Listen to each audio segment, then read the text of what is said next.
Sekaligus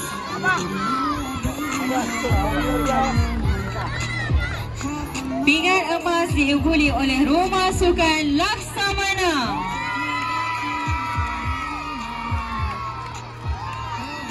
Lari, lari.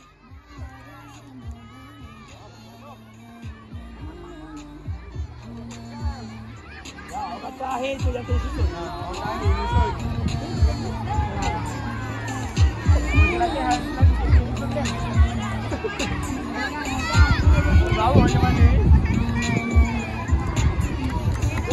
Cepat, cepat.